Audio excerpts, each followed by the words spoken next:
bị khoảng 8 tuần, ví dụ thì được khoảng 130 kg thì chúng ta chuyển qua chuồng phối mang thai. Yeah, and after that, so the pigs, they are big enough to be bred.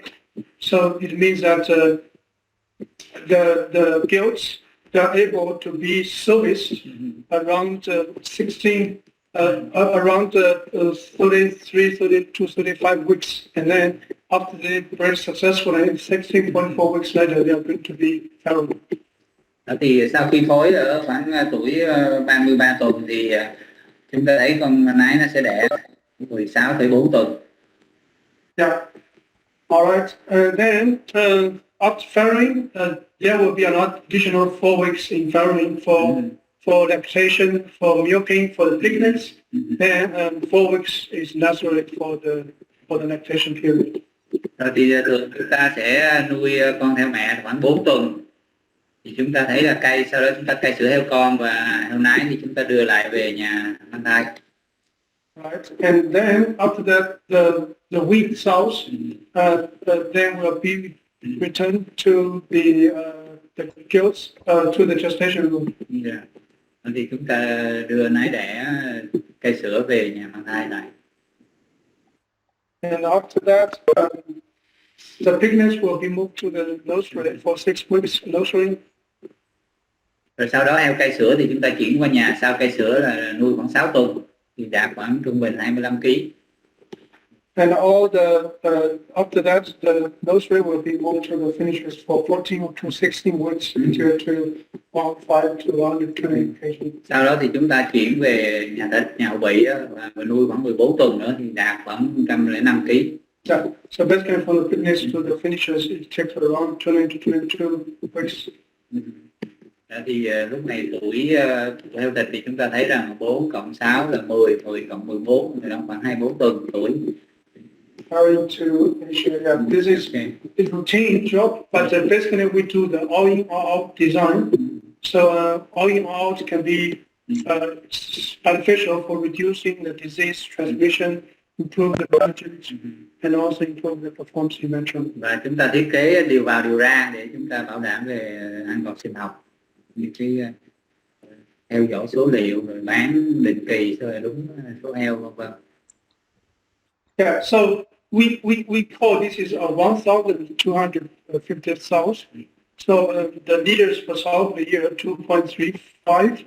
Then we use this sow quantity and then multiply the liters per sow per year. We have nearly 3,000 liters, which is 2,937. And then use this figure divided by how many weeks a year? 52. And then each week we have 56 liters. Thì chúng ta bắt đầu tính toán cho cái trại 1.250 nái thì chúng ta sẽ thấy rằng chúng ta giả định là khoảng 2,3 năm lứa đẻ trên một năm.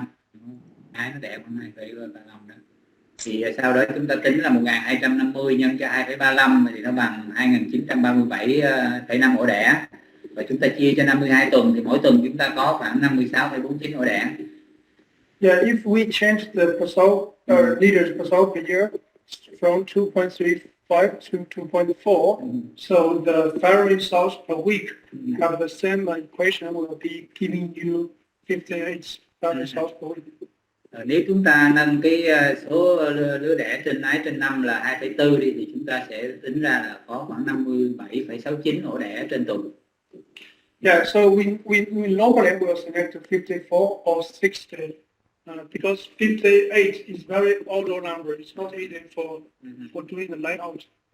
Cho nên giờ chúng ta phải quyết định là sẽ xây dựng cái chuồng đẻ với 56 hay 60 cái ô chuồng đẻ cho mỗi tuần. Tại vì 58 thì nó hơi khó cho thiết kế cho nên chúng ta phải quyết định là 56 hay 60. Yeah, so then we decide, for example, for this one, we decided to use 60 sows per week, and then we know, this is 1,250 sows per week. Đó thì chúng ta quyết định bây giờ là 60 ô chuồng đẻ cho mỗi tuần. And we input this one, farrowing sow per week, and also this first step. Secondly, we have to input the farrowing rate. And for this case, we use 85% farrowing rate. Đó thì cái số đầu tiên là số ổ đẻ trên tuần, xong đó là cái tỷ lệ đẻ nái đẻ là khoảng 85% đi. Yeah, and also we have to use the guilt plan, which means the guilt will be introduced to the room under what age.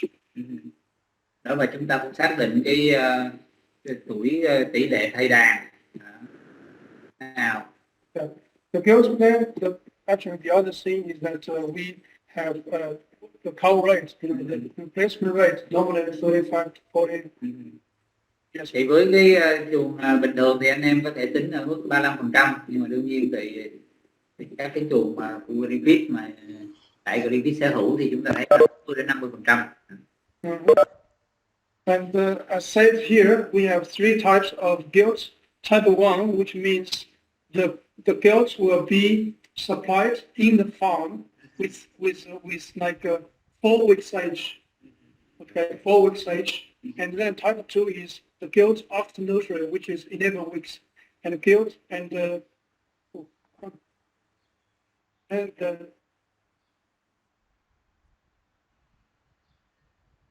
yeah. And the number 3 means the guilt will be brought into the room around 19 weeks. We have 3 different ways we can design.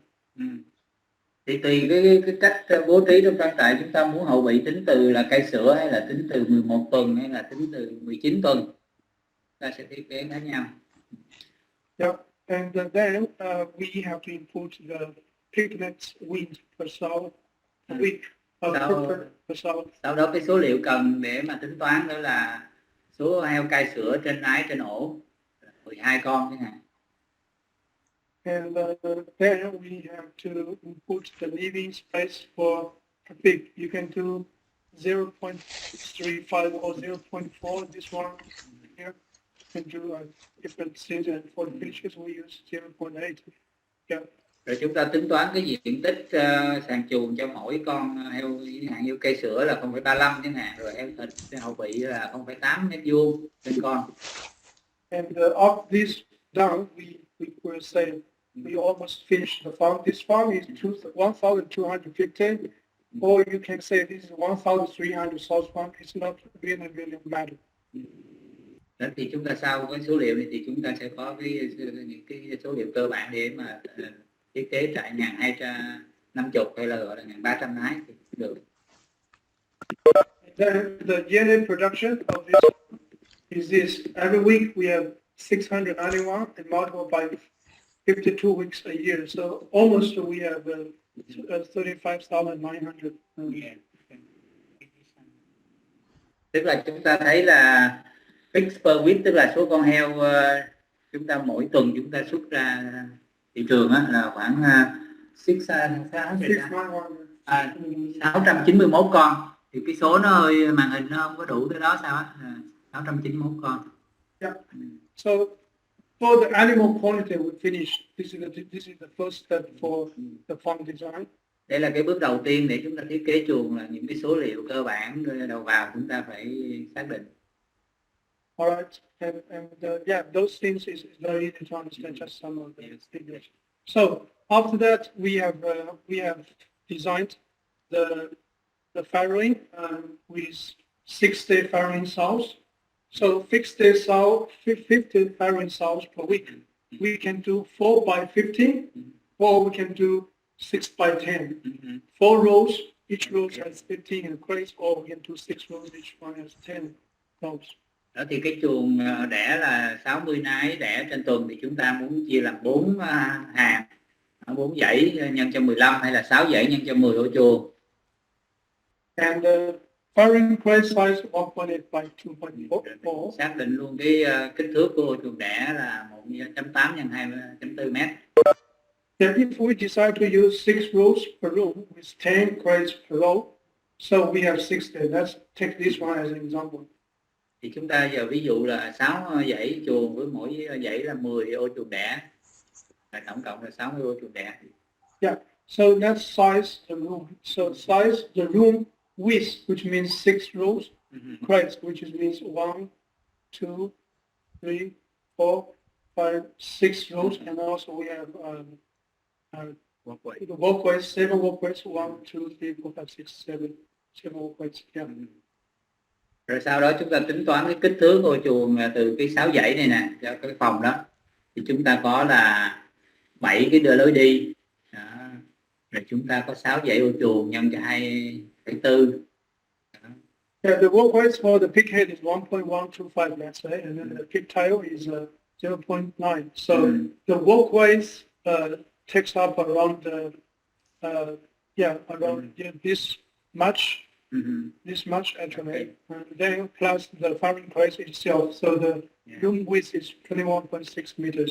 Thì cái lối đi á, mà phía trước con heo á, là chúng ta thấy nó rộng khoảng 1.125 mét, còn lối đi phía sau con heo á, là khoảng 0.9 mét, và nó có 3 lối đi phía sau và 4 lối đi phía trước con heo, cho nên tổng cộng cái kích thước chiều rộng của cái phòng cho một tuần đẻ là khoảng 21,6 mét.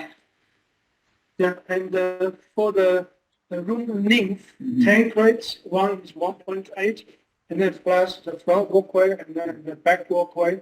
So we have 0.9 per walkway. So the room length is 19.8, and then if you go over the room itself, you have to go through walkway 1.2, and then one 10 centimeter of the slope wall.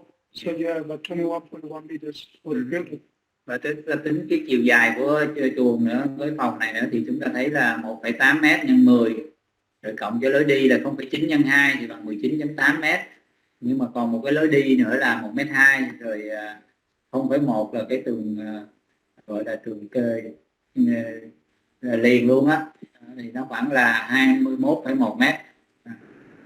Yeah, and regarding the farrowing, because 5 to weeks with 1 week pig transferring and room disinfection. So normally we have 5 rooms or 6 rooms, but let's say 5 rooms for our case. We have 4 rooms of lactation and 1 room for the transferring. Thì cái số lượng phòng đẻ thì mình tính theo tùy theo cái số tuần mình cai sữa, như 4 tuần cai sữa thì mình thêm 1 tuần nữa để vệ sinh, là 5, tức là mình cần có 5 phòng đẻ, mỗi phòng 60 ô đẻ. And the building, then let's talk about building. 5 rooms per building. One building, as explained, is 21.6 multiplied by 5 buildings. So the total building of farrowing, the length, now it's length. Okay, it's 108 meters long with this is Và chúng ta tính 5 phòng, chiều dài mỗi phòng là 21.6, thì chúng ta có tổng cộng là chiều dài là 108, cộng với cái lối đi ở giữa nữa là chúng ta 1,2 m nữa. Yeah, and then this one is too long, so we have to cut this in half, so we can have one common walkway in the middle, something eventually something like this, and if you cut with a walkway, it's easier for a pig and person to move around. Okay. Thì 5 phòng này nó quá dài để chúng ta di chuyển qua lại, thì chúng ta làm thêm một cái lối đi ở giữa 2 phòng và 3 phòng á, để dễ đi lại. Yeah, and after all this length and width information, then we can come up with a draft in CAD. This is all figures can be found in this drawing. Thì chúng ta thấy từ cái số liệu nãy giờ chúng ta tính thì chúng ta ra 5 cái phòng mổ đẻ như thế này. So for us, we need one room, and then we calculate the ventilation for one room, so we don't know the other rooms. Rồi khi tính về thông thoáng làm mát thì chúng ta tính một phòng thôi. So then you can see here we have fans, we have innets, we have cooling pads, maybe we have wall innets. Yeah. But those things are actually the design we have to go for. Thì chúng ta cũng xác định là thông thoáng gì, thông thoáng rồi chúng ta xác định những cái khí đầu vào, rồi làm mát, rồi trần vân vân, tùy theo cái mong đợi thiết kế của cái phong cách thiết kế của mỗi chủ đầu tư đó. So how can we design this farm? Now let's get to know. We have so many ways to design one building, one room. Ta có rất nhiều cách để thiết kế một phòng. Right. So first, we have 3 options for the farrowing ventilation. We can do first one, all air through innets, This first one. Second one is a complete tunnel. Third one is cross tunnel. This is basically the three main ideas about the ventilation for the fairy. Thì về cái thông thoáng làm mát cho chuồng đẻ, chúng ta có ba cái cách chính, tức là thông thoáng từ trần, tất cả thông thoáng từ trần, chẳng hạn như cu vút của mình đó. Rồi thông thoáng phối hợp là vừa từ trần và vừa từ dài ngang chuồng. Rồi thông thoáng ngang chuồng thôi, trường hợp này như giống như Campuchia này. Rồi thông thoáng như cu vút là từ trần thôi, ví dụ vậy. Now I can explain what is the benefits and the advantage and disadvantage for each ventilation for the. Thì mỗi cái cách thiết kế thông thoáng nó đều có cái điểm mạnh và điểm yếu riêng. Okay, so first thing, let's talk about all air through inlets. All air through inlets is said that you can see so many inlets. One inlet put for two peaks at both sides, and then you don't have any more inlets. All air going through this way and then go to the attic and then drops through the ceiling nets. Thì nếu thông thoáng tất cả từ trần thì chúng ta thấy là khí nó đi vào cái hành lang, xong nó lên trần luôn, lên trần xong nó xuống những cái lỗ cửa sổ trần. Mỗi cửa sổ trần thì nó phục vụ cho hai con nái hai bên. Alright, so and then it's the common way is like this. Okay, so we have setting point temperature like 23 degrees for fairy. We have to step by this is very đó, thì ví dụ chúng ta cài đặt là con nái nó thoải mái ở 23 độ C đi. Yeah, and you can see the seating opening is 3 cm. Yeah, and each inlet is good for two firing cells at both sides. Yeah. Thì lúc này thì cái cửa sổ trần nó sẽ mở ra hở khoảng 3 cm và nó đưa cái khí mát về cho hai con heo hai bên. Yeah, you can see two small fans are variable fans. They are running at a lower level because the outside temperature does not reach to the setting point, so it's minimum ventilation. The air inlet is opening very limited, and then the fans running at a lower level of speed. Thì mình giả định là lúc này là trời nó rất là mát, ban đêm hay sáng sớm thì nhiệt độ bên ngoài nó cũng mát, cho nên là lúc này chỉ cần hai cái quạt nhỏ nó quay thôi. Anh em thấy bên tay phải hai quạt xanh nó quay để nó thông thoáng tối thiểu thôi, đủ heo hít thở thôi, chứ không có cần phải làm mát thêm. Air travels like this. Air going through the cooling pads and going to the opening above the common corridor, and then go into the attic, and then the air drops through each seating inlets. Thì chúng ta thấy không khí nó vào cái hành lang dọc chuồng, xong rồi nó lên trần rồi nó xuống cái cửa sổ phía trần để nó làm mát con heo. Yeah, and after that, the air going through the inlets will be dropping to the south. So you can see the direction of the inlets is exactly head against the south head. So which means the air will be blowing against the south. So thì chúng ta thấy từ cái cửa sổ trần nó sẽ đưa xuống phía đầu của con heo. So with temperature rise, so you can see two small fans running higher level of speed because the air rise means the temperature goes up, also means the animal needs more air. Thì khi nhiệt độ ngoài trời nó tăng lên nữa thì khoảng tăng nửa độ C ví dụ đi, thì hai cái quạt nhỏ này nó làm việc mạnh hơn, tại hai quạt này hai quạt biến tần mà, nó làm với tốc độ cao hơn. And also the seating nets, starting open bigger than the previous stage which was 3 cm. Và cửa sổ trần lúc này nó cũng mở rộng ra hơn, khoảng 5,5 cm.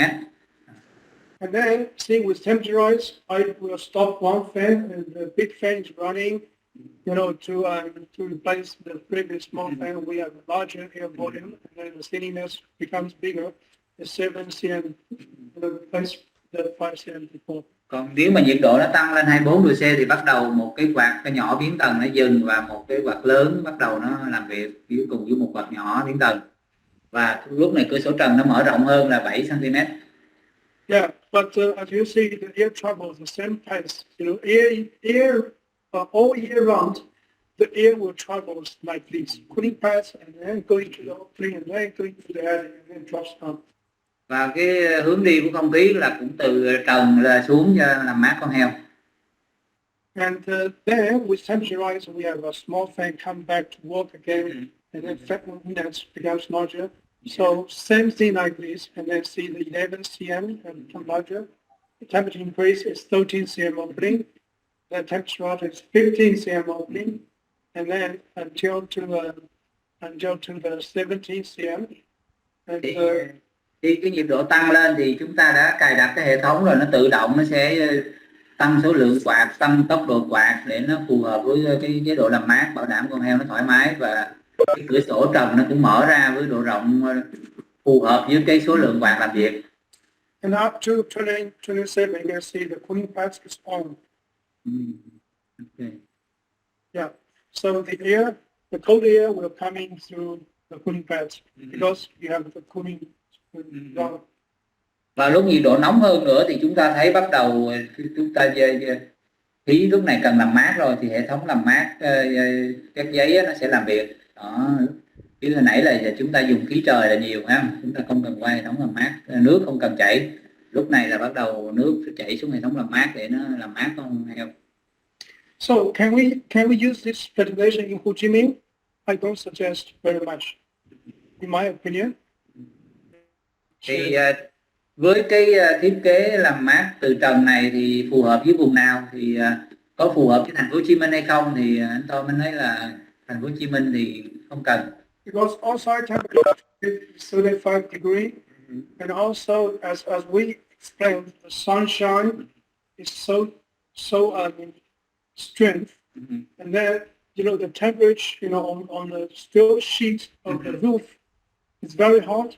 And then if you don't do the insulation, insulation here, and also very good insulation here, the inside room temperature can be reached like a 40 or 40 degree at least. If you don't do the insulation here, the temperature in the attic can be like 70 degree. So the ideal temperature would be like a 40 degree. So as we explained, the heating, contacting, convection, is the cold air. So that's why personally I don't suggest this type of ventilation pretty much in the south. Vậy là với cái vùng nóng ở phía Nam thì chúng ta cũng không cần dùng cái hệ thống làm mát từ trần này, là nó ảnh hưởng của bức xạ mặt trời đó, tại vì rất là nóng thì chúng ta phải cần cách nhiệt mái, cách nhiệt trần vân vân, chúng ta mới giữ được cái nhiệt độ trên trần xuống mát được. Cho nên cái hệ thống này thiết kế này nó không phù hợp với cái vùng quá nóng như thành phố Hồ Chí Minh chúng ta. And the other thing, if they want to do this one, no matter in the south and the north, they have already understood the importance of building and construction, the installation, the air tightness of building. So they must have a perfect job for insulating the roof and the attic, no matter where the farm located. Thì với cái kiểu thiết kế thông thoáng làm mát trên từ trần thì chúng ta phải chú ý rất là những cái yếu tố về cách nhiệt của trần, mái, tường, rồi cũng như cái độ kính của chuồng nhà, của cái chuồng, vân vân. Alright, so the second, as we say, we have the option 2 is a complete tunnel. Complete tunnel means that we separate the ventilation for the minimum and the hot. So, and then the minimum ventilation is cold weather. So we will let air going through the inlets. Thì chúng ta có một cái mô hình thứ hai, đó là mô hình phối hợp giữa thông thoáng từ trần lúc lạnh và thông thoáng dọc chuồng hoặc là ngang chuồng lúc trời nóng. Same, and you can see this one. We have one more thing is that we have more units comparing to the previous one. There is no more units. See here. Yeah. Okay. Và cái thông thoáng này chúng ta còn có một cái không khí nó vào từ bên hông chuồng nữa. Anh em thấy cái chỗ mũi tên nó đưa vào hông chuồng, phía trên của cái hông chuồng á, hai bên không khí nó sẽ vào. Còn cái thông thoáng từ trần á, thì không có không khí từ tường qua vô. Yeah. So as you see the setting point, and then below the setting point temperature, two small fans running at a lower level speed, same as what we have explained for the. Thì cái nhiệt độ thấp thì chúng ta thấy trường hợp này cũng có hai quạt nhỏ biến tần làm việc thôi. Alright, so you can see the ceiling inlets, they are less comparing to all air ceiling inlets because these units are be designed only for distributing some minimum air volume for the room in order to extract the odor from it and supply the oxygen. Thì trường hợp này chúng ta chưa cần dùng cái chế làm mát mà làm thông thoáng tối thiểu thôi, dùng không khí bên ngoài để chúng ta tiết kiệm được năng lượng mà vừa đủ làm mát con heo thôi. So basically, in the cold weather, two small fans running, and then the opening is 5 cm and to supply the fresh air. Và lúc này cái cửa sổ trần nó mở ra khoảng 5 cm.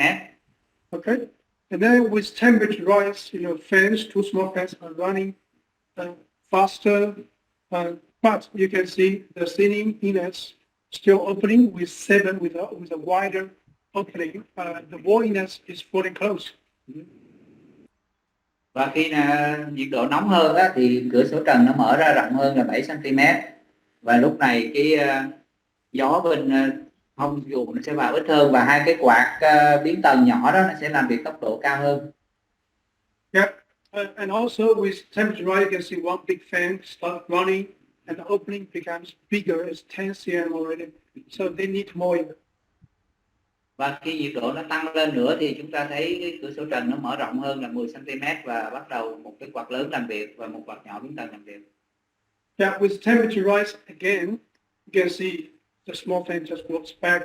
Still, just the matter is the opening is to the maximum, which is 13 cm. Thì khi nhiệt độ tăng lên nữa thì chúng ta thấy là hai quạt biến tần nhỏ và một quạt lớn làm việc và cái cửa sổ trần nó mở rộng hơn là 13 cm. Yeah. How we can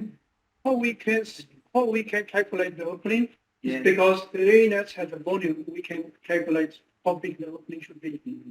Thì cái hệ thống nó sẽ tự động và nó tính được cái độ hở của cái cửa sổ trần nó phù hợp với lượng không khí vào.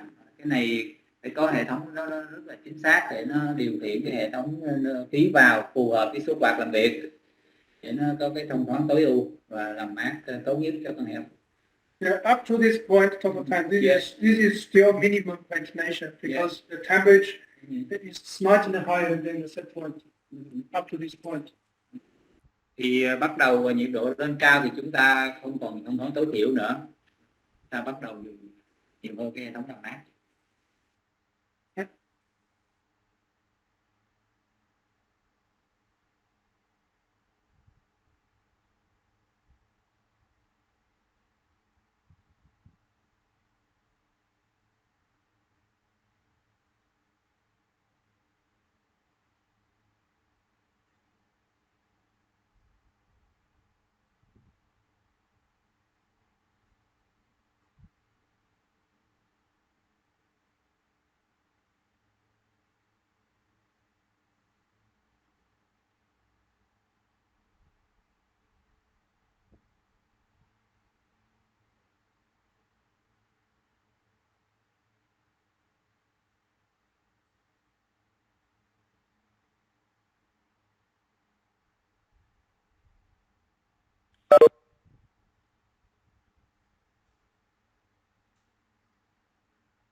Cuối tuần anh mới ký được cái hợp đồng tại 3.600 nái mà được thông thoáng và làm mát và thức ăn tự động luôn, cũng mừng nên tranh thủ ký nhanh. Yes, Tom. Yeah, so and then with temperature rise continuously, you can see the opening of the wall inlet starts a little bit open. You can see the drop, and you can see here it drops. The wall inlet, yeah. Thì lúc mà nhiệt độ tăng lên nữa thì bắt đầu cái cửa sổ lùa, cái cửa lùa bên hông chuồng anh em thấy nó sẽ xuống và lượng khí bên ngoài nó sẽ vào nhiều hơn. Now you can see it's called combi. Why combi? It's combination. Then part of the air, the majority of the air still comes out of inlets, but there is a small air comes from the wall inlets. You can see one air from the top, the other air from the horizontal. So it's a mixing because also temperature is still okay. Yeah. Thì lúc này trời nó tăng nhiệt độ nhưng mà nó vẫn còn tương đối ok là 25,5 độ C đó. thì lúc này chúng ta dùng phối hợp luôn, tức là khí ngoài nó vào, nó qua các giấy và nó lên trần luôn. Lý do tại sao chúng ta gọi là phối hợp đó, thông thoáng phối hợp. Yeah, with temperature rise, then you can see the sealiness becomes close a little bit. Then the voidiness becomes open widening. Otherwise, there's no. Then it's just a big volume of the video. Yeah. Thì khi nhiệt độ tăng lên nữa đó thì chúng ta thấy rằng cái cửa sổ trần nó sẽ giảm xuống, nó nhỏ lại. Mà lúc này chúng ta sẽ dùng thông thoáng ngang chuồng nó nhiều hơn, tức là gió nó thấy nó qua cái ghế làm mát nó nhiều hơn không đó, để nó làm mát tốt hơn và lượng khí cần nhiều hơn. And this type of vent is called microwave. It's not hot, it's not cold, you know. And all right. So then, with time rise, you can see the sealiness is falling close. Because if you continue to let air through the inlet, it's hot. Yeah. So which means all air will through the voidiness. Yeah. Và khi nhiệt độ tăng lên nữa thì chúng ta thấy cái cửa sổ trần nó sẽ đóng hoàn toàn. Rồi lúc này tại cửa sổ trần nó làm việc lúc này không có hiệu quả nữa, nó sẽ ít mát và chúng ta phải dùng không khí từ qua cái ghế làm mát nhiều hơn đó, để nó làm mát tốt hơn, tốc độ gió cao hơn. Yeah, with temperature rise, you can see the opening of the voidiness. Yeah, also goes to wider open same. Then with temperature rise again, just open larger, and then temperature goes to the highest level. It's 100% open, also with the cooling fans running. Đó, thì nếu nhiệt độ càng tăng lên thì số lượng quạt cũng làm việc nhiều hơn, rồi tốc độ cao hơn, cũng như lượng khí vào các giấy làm mát được mở rộng hơn, để tăng tốc độ gió và thông thoáng làm mát. And you can see the sunrise because you know this one we will have a rigid vent, and then the hot air sunshine, you know, just hits on top of the roof, and then the heating transmitting to the attic. The hot air is lighter, so the hot air will go out like this way. So the temperature in this one inside is 45 degrees. Normally it's about 45 degrees. Thì chúng ta thấy trên giữa trần với nóc với mái là nên thấy cái lượng khí nóng nó nhẹ hơn, nó sẽ được đi lên khỏi cái lỗ thông gió ở trên đó, trên chỗ nóc chuồng mà cao nhất anh em thấy nó có cái cửa sổ để nó thông đó, thì cái khí nóng nó sẽ ra bằng đường đó.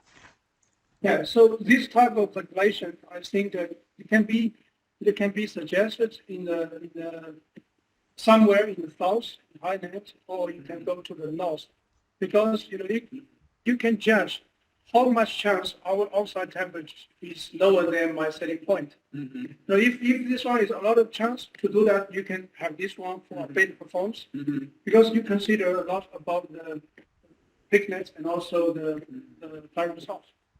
Thì cái dạng thông thoáng này á, chúng ta phù hợp với vùng Tây Nguyên hoặc là miền Bắc đó, có trời lạnh thì chúng ta sẽ tối ưu hóa được cái thông thoáng, tốc độ gió cũng như là tiết kiệm năng lượng quạt và hệ thống làm mát trong cái mùa mát. Yeah, if your region has the lowest temperature in a day, like 24, this lowest is all year round. It's very hot.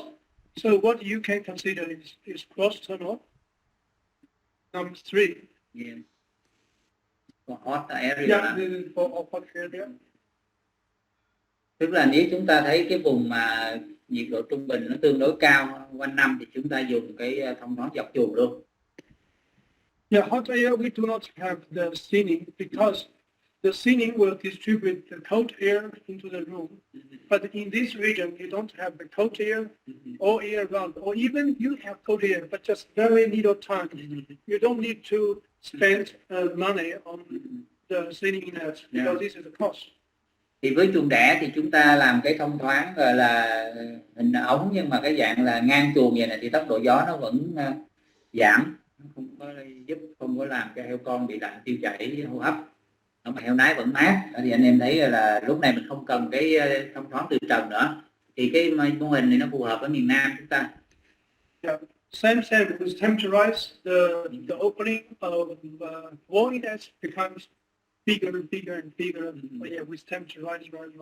Yeah. Thì nhiệt độ tăng dần thì khí nó được mở ra để được vào nhiều hơn, và quạt nó cũng sẽ tăng cái số lượng rồi tốc độ phù hợp. Yeah. So you will see one thing for this design, because you always see detachment fans are running at a proper sequences. You know, this is our functionality of our controls. Tức là thông thoáng này anh em biết, ngoài cái quạt đó, nó làm việc đúng công suất, rồi cái bộ điều khiển rất là quan trọng luôn, cho nên là đôi khi anh em thấy là tại sao bộ điều khiển của detachment đương nhiên là nó giá nó hơi cao, nhưng mà đương nhiên là nó phải bảo đảm điều khiển đúng cái tất cả những gì mà anh em mình đã nói đây này, nó phải điều khiển rất là đúng. Yeah, I will explain this later. All right. So then, how can we configure the fence with those concepts? Let's see. We have to look into the table, as I said. You know, for the firing sounds, in the code time, you have 20 CFM sound. Because the sounds they have the same body weight, so no matter it's light or heavy, but they have the same uniform size. So in the code we have 20 CFM per head per sound, and then in the hot we have tonal, we have cross tonal, something like that. So we have airspeed and the extend rate. So, yeah, all right. So we can see here we have 20 CFM, which is 34 cubic meters per head per hour. So 60 sounds multiplied by 34 cubic meters per sound per hour. Then you have 2,040 cubic meter per hour for 16 sounds. So this is the minimum air amount we need. Thì chúng ta tính cái lưu lượng khí ở trong cái phòng đẻ là 60 con heo đẻ đó, thì chúng ta tính mùa lạnh đó, thì chúng ta thấy cái thông thoáng tối thiểu mỗi con heo nó cần là khoảng 20 CFM, là cái đơn vị viết tắt của từ là cubic feet per minute, tức là tính theo đơn vị feet đó anh em, thì feet khối trên phút đó, thì chúng ta thấy là 20 này chúng ta thì nó bằng khoảng 34 khối trên giờ đó, thì chúng ta thấy 60 con nái chúng ta nhân cho 34 khối trên giờ thì chúng ta cần khoảng 2040 khối trên giờ. And for the motivator, we see there's 80 CFM per sound per head. So 80 multiplied by 60 sounds. So it's something like 80 multiplied by 60. Yeah, it's 4,000. It's 136 cubic meter per sound per hour, because 80 has to convert to the cubic meters per sound per head. So 60 multiplied by 136. Then we have 8,160 cubic meter. Còn với nhiệt độ ấm hơn, ôn hòa hơn thì chúng ta thấy là mỗi con heo nái nó cần khoảng 80 CFM, hay là đổi ra khối trên giờ là khoảng 136 mấy khối trên giờ trên con. Và 60 nái mình nhân cho 136 thì nó ra khoảng 8.160 khối trên giờ cho 60 con nái. Yeah, in the hot it's easy. We just calculate the airspeed and the air exchange rate. We're trying to keep the airspeed around 1 meter per segment, and then the air exchange rate should be 38 seconds to 45 seconds. Thì với cái trường hợp thời tiết nóng thì chúng ta cần cái tốc độ cao hơn là khoảng 1 mét trên giây đối với chuồng nái đẻ. Và chúng ta thấy quan trọng là cái lưu lượng khí trong chuồng nó phải thay đổi, tức là lượng khí mới nó vào sau khoảng 30 đến 45 giây. Thì cái này cũng rất là quan trọng. Yeah, and then with this minimum air volume is 2,000, so we can select the fence under 50 hertz. Okay, so you can see 18 inches one face. There is a 3,700. Yeah, you can select this one, and this phase needs to run as a variable speed to offer the lower air volume than the four speed, which is 3,700. Thì từ đây mình mới tính toán, mình chọn cái loại quạt, số quạt cho nó phù hợp. Thì với cái nhu cầu thông thoáng tối thiểu cho 60 nái là 2040 khối trên giờ, thì chúng ta thấy cái quạt nếu một pha 80 inch, đường kính cái quạt 18 inch á, thì chúng ta thấy rằng là cái CFM của nó là 3.720. Yeah, and also you can select the large fan 24, like 24 or 24. But the thing is that if this is a good fan, can be allowed to run at a very low speed, you also can consider. But if this fan is a poor fan, that can never run at a very low speed, otherwise the motor can be burned. Okay. So then you forget about that. Thì cái quạt biến tần này anh em chú ý là chọn 18 inch hoặc là 24 inch, là phải loại quạt tốt để nó không bị cháy, và tại nó đôi khi nó chạy rất là chậm. Đó rồi mình chọn phao phù hợp sao mà nó chạy để vừa đủ cái thông thoáng, lượng khí thông thoáng tối thiểu khi trời lạnh. If your farm is in very cold zone, very cold like China, very cold, so you can select a small fan to ensure the small fan runs at a little bit higher speeding level to achieve that air amount. Because large fan normally is challenging to achieve the lower volume. Đó thì mùa lạnh chẳng hạn như ở Trung Quốc hay là phía Bắc mình ở Tuyên Quang hay là phía cực Bắc của đất nước chúng ta thì chúng ta thấy dùng cái quạt nhỏ thôi. Nhưng mà anh em chú ý là cái quạt tốt thì cái công suất nó mới chạy đúng nha, còn nhiều khi á, cái quạt hàng khác thì nó có thể chạy tùy theo cái thời gian đang sử dụng hay là bụi bám vân vân, thì nó chạy có thể 60, 70, 80% cái công suất thôi, chứ không phải là nó chạy đúng. If you have a big Dutchman BD blue fan, which is the top cost of BD fans, we have a motorized shutter. Even with service, we also can offer this little amount. But this is regarding the fans. You know, we can design many things, but if we talk about the specific products, it's another story. Thì nó cũng có những cái quạt cao cấp là nó có luôn cái nắp che, nó chỉnh cái lượng khí ra rồi tốc độ vân vân, như cái quạt 36 inch chẳng hạn, nó gọi là BD Blue Fan đó, thì nó có thể chỉnh được tốc độ rồi nó chỉnh lượng khí. Nó có hai cái nắp hai bên anh em ạ, nó có thể chỉnh lượng khí ra luôn. Yeah, so let's select. So the fence part we can do either we can select the fence, and then for the seating nets we have multiple options. We have 4 options. Let's say the good option, the best option is seating net CL-1540. Thì nó có nhiều cái dạng cửa sổ trần lắm. Thì một trong cái dạng cửa sổ trần thì nó có gọi là đó, cái mã đầu tiên anh em thấy đó, seating net CL-1540 mét khối trên giờ. Yeah, this is one-way inlet, which means they have only one direction, but can be controlled very, very precisely to offer the air amount the bound needs. And if this one closed, this one has a perfect air tightness performance.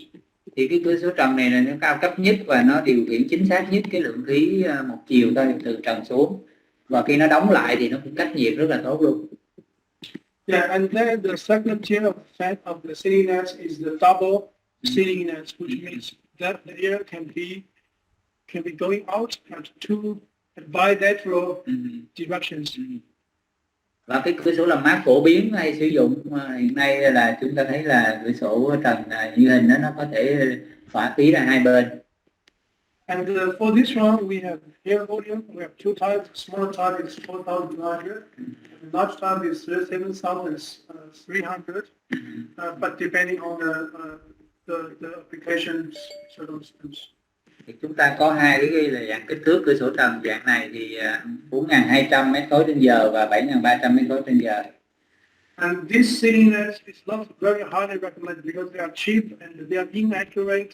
And this one has no servo motor. This is quite reactive, so sometimes can be influenced by the static pressure, but it's not controlled so. Còn hai cái dạng cửa sổ trần khác thì không phổ biến mà cũng như không điều khiển chính xác bằng hai cái loại trước đây như đã thảo luận. Yeah. So then we know this is the first thing we have to know the air capacity, 1,000 different air capacity of the seating nets.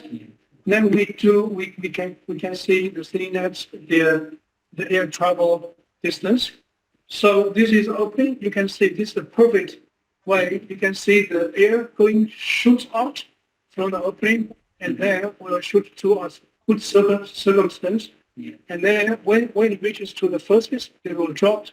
And then to some floor, and will just push back a little bit. So, which means the static pressure of the room is perfect, and then everything just perfect. The ventilation, the disturbing of the air. This is very good static pressure to control the units. Thì cái cửa sổ trần đầu tiên mà nãy chúng ta bàn thì thấy gió nó đi theo cái quỹ đạo đó, chúng ta thấy nó đi và nó để uốn cong cũng như nó tạo cái áp lực cho chuồng rất là chuẩn.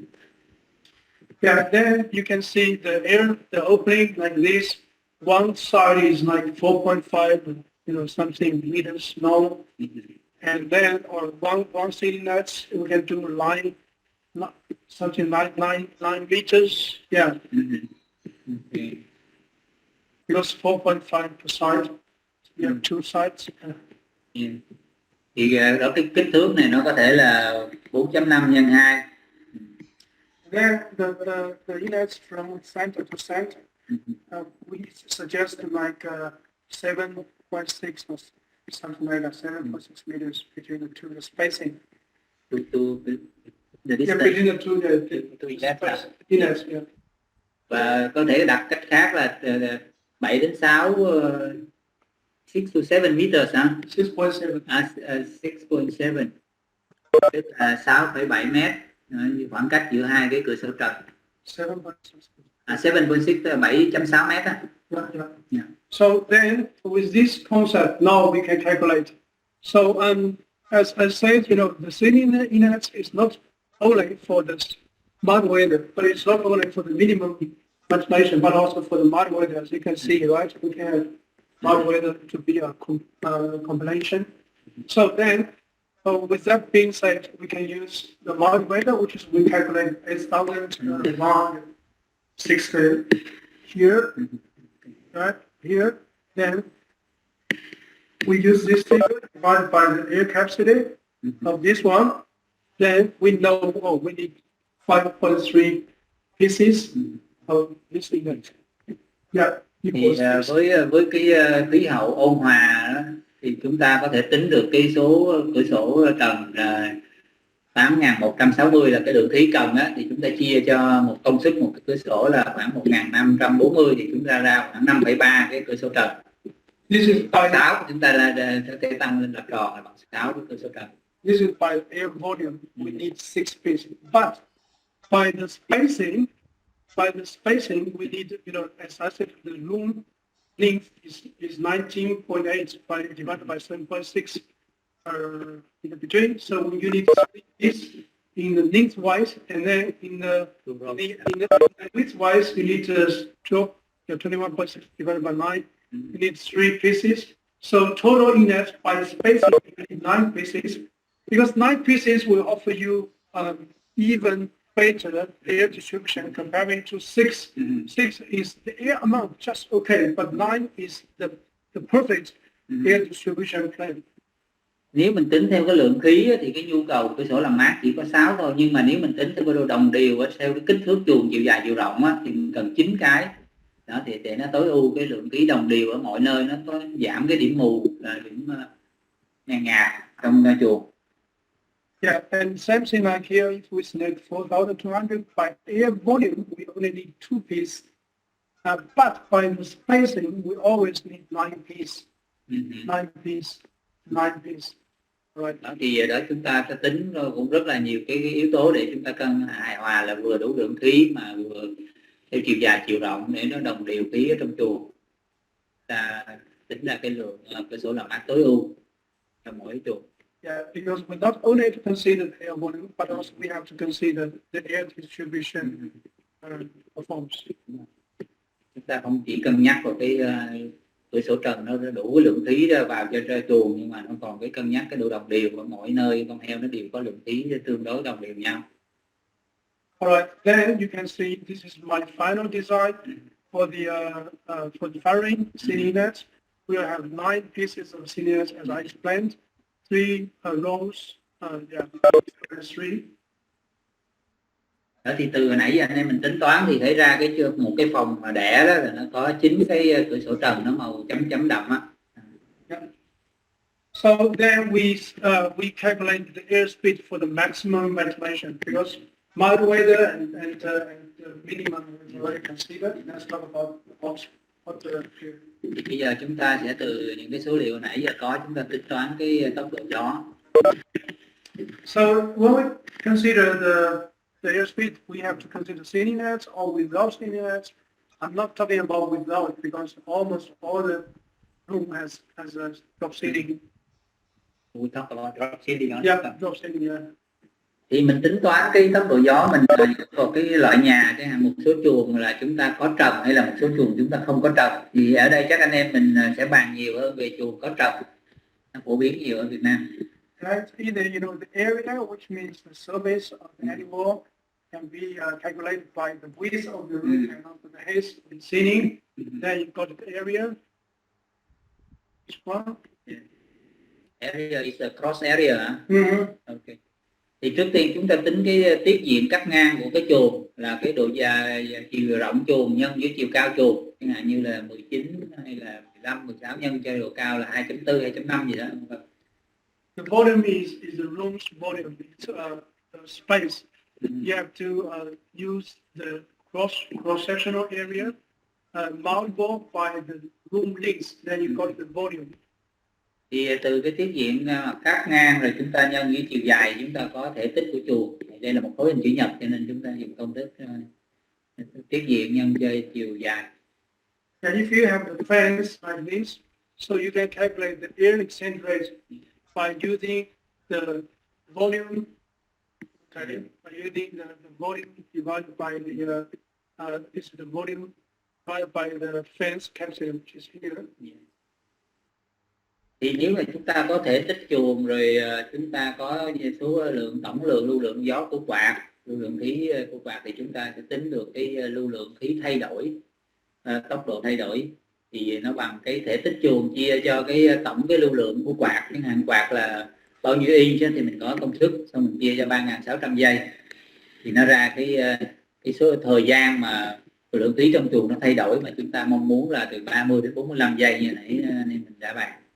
And if you want to calculate the airspeed, you have to use the fence volume divided by the area, which is the animal procession. Và cái tốc độ gió thì chúng ta tính bằng công thức là tổng lưu lượng gió của khí của quạt chia cho 3.600 giây, chia cho cái tiết diện mặt cắt của nhà.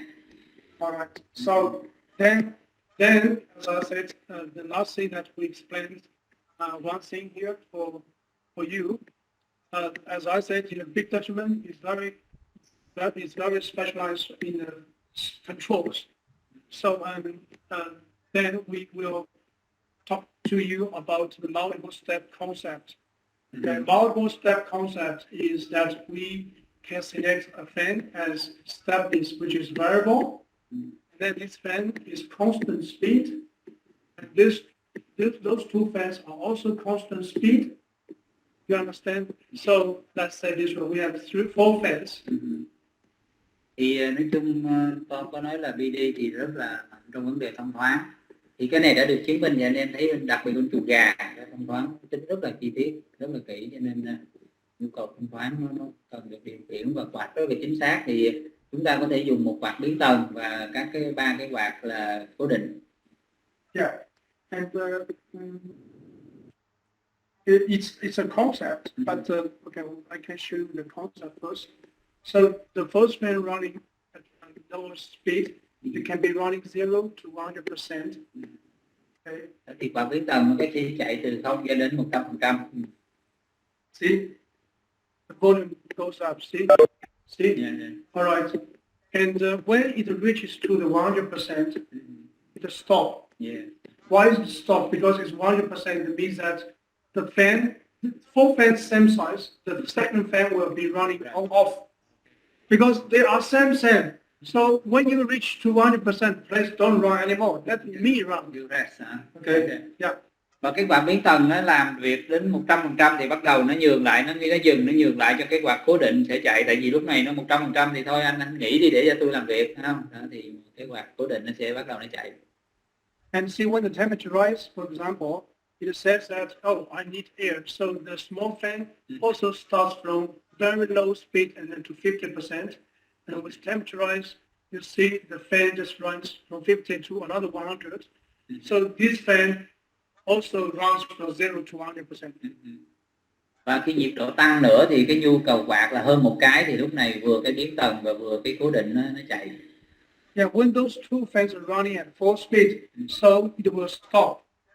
Because 4 fans sense and the other two will work back. Will say, "Oh, you two, rest. It's my job." Yeah. Và khi hai cái quạt giữa nó làm việc ở tốc độ 100% rồi thì hai anh này sẽ được nghỉ, và hai bên đó nó sẽ nhận cái nhiệm vụ tiếp theo nó chạy. Yes, with temperature rise, you can see this variable fan works come back again because you need air increase very smoothly. You don't need to air jump. Và khi nhiệt độ tăng cao nữa, cần lượng khí nhiều hơn, tốc độ gió cao hơn, thì bắt đầu cái quạt biến tần nó tham gia để nó kết nối, nó vừa làm giảm cái độ sốc giữa cái khác biệt giữa các quạt, và tăng cái lượng gió, tốc độ gió phù hợp với nhu cầu con heo cũng như phù hợp với nhiệt độ bên ngoài. So when three fans running at full speed, so it means stop variable speed fan, that's the three fans running.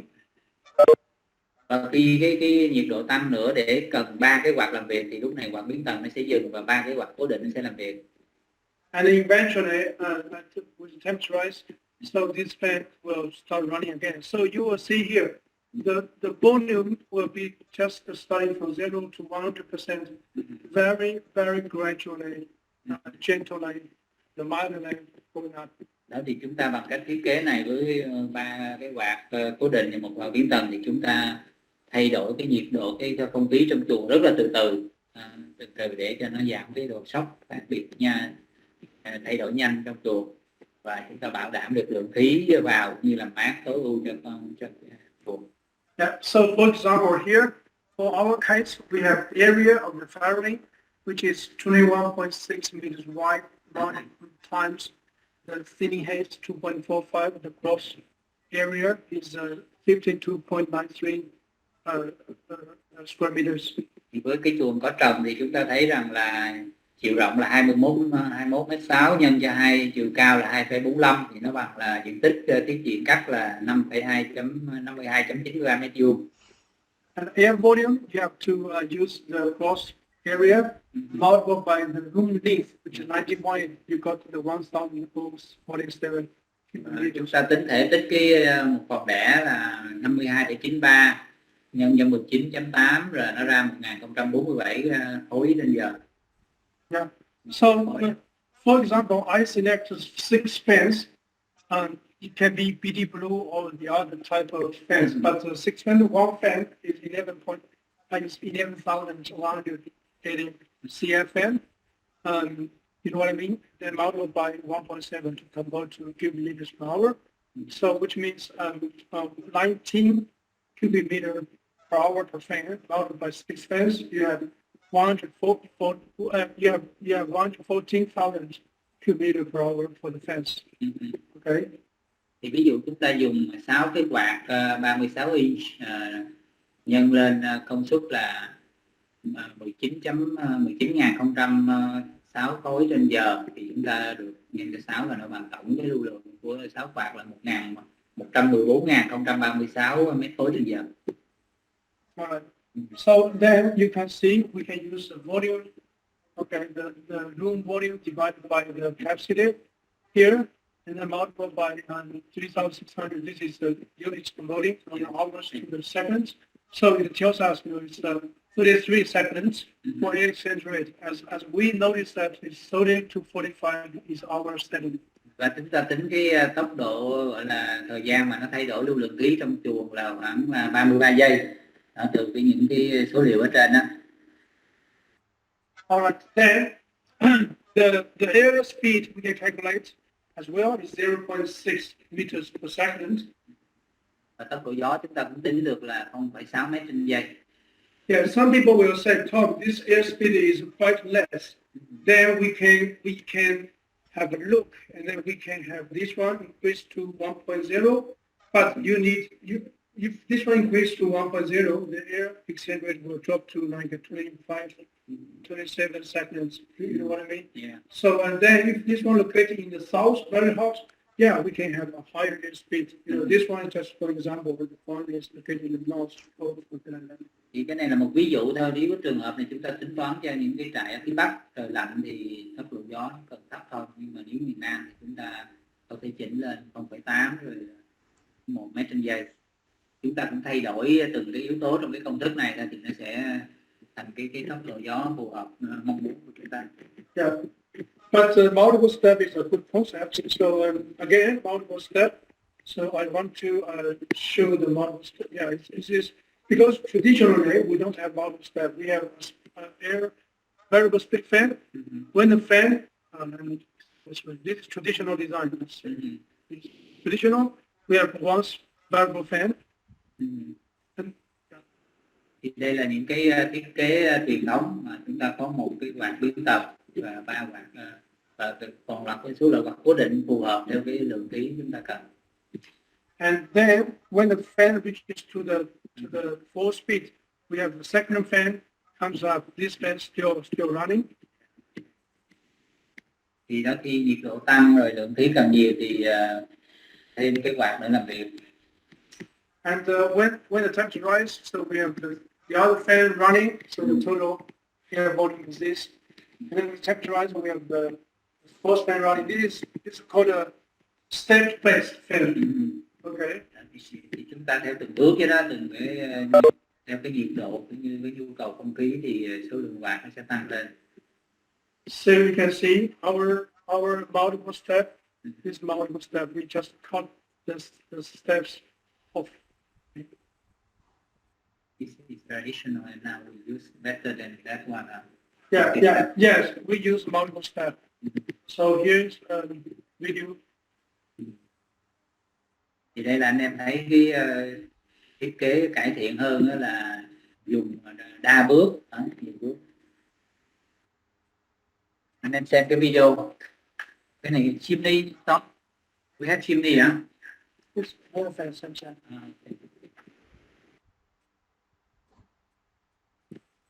Đó, chúng ta thấy mô hình có 4 cái quạt đó.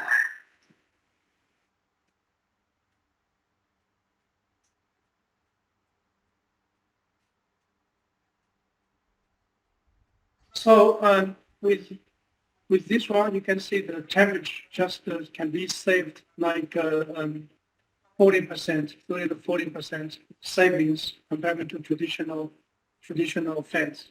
Energy saving. Energy saving. Yeah. Thì với cái phương pháp thiết kế mới này á, đa bước á, thì nó tiết kiệm năng lượng khoảng 30 đến 40% so với cái phương pháp truyền thống. So if you want to have best solution, we can offer you dynamic multiple step. This is the most intelligent and energy saving ventilation concept with very subtle vent control. Thì chúng ta còn có một cái bước nâng cao hơn của thông thoáng nữa là năng động hơn nữa. Đó, đa bước mà năng động đó.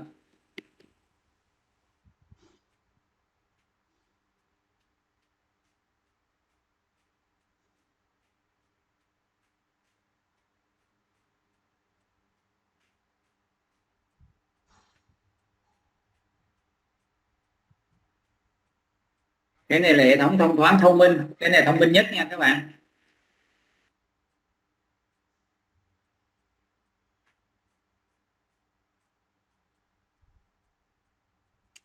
So this one comparing to the dynamic system, dynamic multiple step comparing to the traditional one, also can further save 30-40%.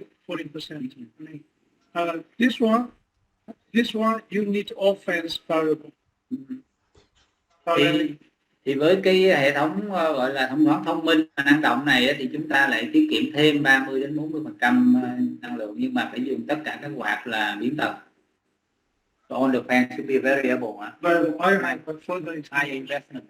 High investment, but save money. Thì lúc này đương nhiên là cái mức đầu tư chúng ta tăng rồi, tại vì tất cả các quạt đều biến tần thì cái chi phí nó cao hơn. Yeah. So then we talk about the sidewall door.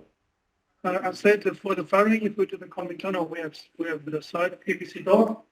So we calculate the sidewall PVC door around 3.5 meters per second for the door. This one cross ventilation door. Yeah. Thì với cái thông thoáng mà ngang chuồng hồi nãy anh em mình nói đó, thì với chuồng đẻ thì chúng ta dùng thêm cái cửa lùa. Cửa lùa này nó điều khiển cái lượng khí đầu vào sau cái ghế làm mát. So I said, 6 pieces of 36 fans. The total volume is 114 cubic meters per hour. And then use this one divided by 3,600. This is the unit. And then divided by the air exhausted, then you need 9 square meters for PVC door. You have 0.6 meters PVC door, then you need 15 meters. If you have a 0.8 opening, you need 11.3 meters. If you have 9 meters high, then you need 10 meters. Can be larger. Thì lúc này chúng ta phải tính toán cái kích thước cửa lùa dựa vào cái lưu lượng khí cũng như cái tốc độ gió vân vân. Thì cái hình thức cửa lùa này hiện nay Desmond đã lắp xong ở Đắk Lắk, thì một tại công nghệ cao ở Đắk Lắk cũng đều đã lắp cái hệ thống này. Yeah, Đắk Lắk is this one. And also if you select this one is it's correct. Nobody needs to control. You don't need to serve motor. But this one, for example, one piece of Uber is this much. Then you need total volume by each divided by each air capacity for each piece. Then you need 22 pieces for each room. This is not worth it. Just Uber is not popular here. Và một dạng khác để điều khiển lượng khí vào là cái cửa sổ mà có cửa chớp nữa đó. Anh em thấy là bên tay phải phía trên đó. Chúng ta cũng phải tính toán rất là kỹ cái diện tích của các cái cửa sổ này. So after we design that, we select this one 0.6, 2.4 meters long, the two piece long here, second here, and we have 0.6 by 5.1, another two piece in the middle. So this is the design for the wall index. Yeah. Đó thì chúng ta tính rất là kỹ là chẳng hạn như kích thước 0.6 nhân 2.4 rồi nhân 2 cộng cho 0.6 nhân 5.1 nhân 2 để chúng ta tính cái lượng khí đầu vào cho nó đúng. Yeah, and the best option for the wall index would be MBT. So MBT we have two types. We have large type MBT 17 and the smaller type MBT 10.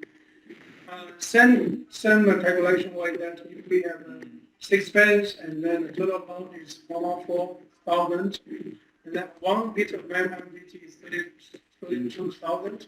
So you use 11.4 divided by this one, you have 4 pence, or but something like that. Yeah. Thì cái thiết bị mà chỉnh lượng khí đầu vào tốt nhất là cái cửa chớp này nè. Anh em thấy như ngày xưa Tấn thấy anh em đã sáng kiến anh em lấy bạc che cái ghế làm mát á, Tấn nhớ không? Thì đó là một cách bằng tay mà các em đã sáng tạo để các em đưa lượng khí lạnh vào ít hơn trong chuồng.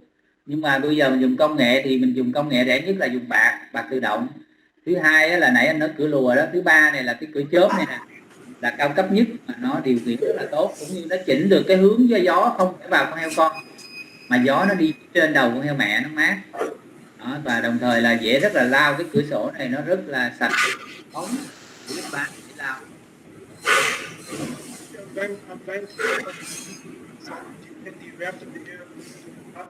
Open to the down. However, with this one, the air normally drops. Thì cái cửa lùa thì nó khí vào nó sẽ đi xuống nhanh hơn, nó làm lạnh con heo. Thì còn cái mà cửa chớp này á là nó chỉnh hướng gió luôn, cho nên nó tốt hơn cho con heo con. Nhưng mà đương nhiên là cái chi phí đầu tư thì nó cao hơn tí xíu so với cái cửa lùa. Alright, then the cooling pads peak attachment we always use 45 by 15. This is flute.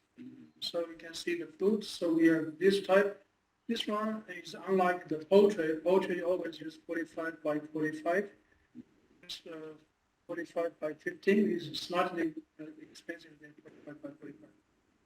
Thì về cái ghế làm mát thì bên heo thì Desmond cũng dùng là kích thước là 45x15.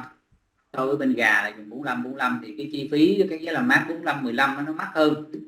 Nhưng mà nó đúng hơn, nó tốt hơn cho con heo. Cho nên đôi khi anh em thấy so sánh nó cũng có những cái chưa có đúng thì mà một số nhà cung cấp hoặc cung cấp 45 thì nó sẽ rẻ hơn. Yeah, one thing I want to explain to you is that the cooling pads we always use 15 cm. The width of the cooling pads is. Xin lỗi anh Thành, cái 45 15 45 45 là nó tính về cái gì anh? Ron, can you clarify for T5 over 15 the angle? Okay. Yes. Alright, you can see the angle like this one. Rồi để giải thích rõ hơn cho mấy em. 15 degree. Teacher, you can show. Tức là mấy em thấy cái góc không? Nhìn trong ảnh á, cái góc đó 15 độ nè. Giấy á, lúc mà cái giấy ở trong á 15 độ, cái hình ở dưới đó Tom đang vẽ màu đỏ đó em. Thấy không? 15 độ rồi kia là 45 độ. Anh em thấy 60 độ không? thấy à. Đó, trong cái slide đó có cái giấy màu xanh và giấy màu xám vàng ở trên á. Đó, thì cái luồng khí nó đi vô nó phụ thuộc vào cái góc này nè. So total time here must go like this way. Yeah. If you let air go this way, then the water will drop into your room. So if you install this incorrectly, some problem will happen.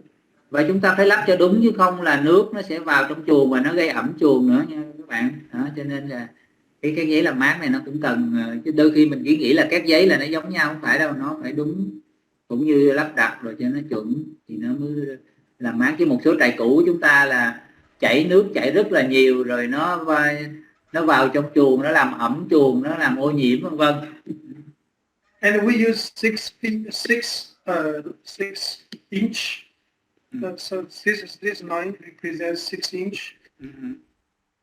Và chúng ta dùng cái độ dày của các giấy là khoảng 15 cm. Yeah. So then the air speed like 400 means 2 meters per second. Because this is feet per minute. Then convert to meters per second. Yeah. Then divided by 200. So then 400 means 2 meters per second. So you can see if you go up like this way, or like, and then you see this way.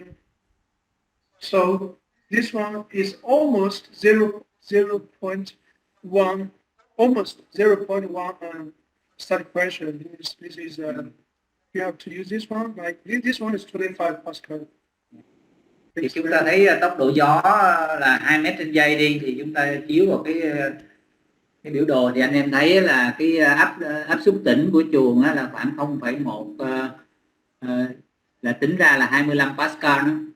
Yeah, if some equipment supplier they come up to tell green feed, hey, I calculate the ventilation based on 22.5 Pascal for calculating the ventilation is wrong.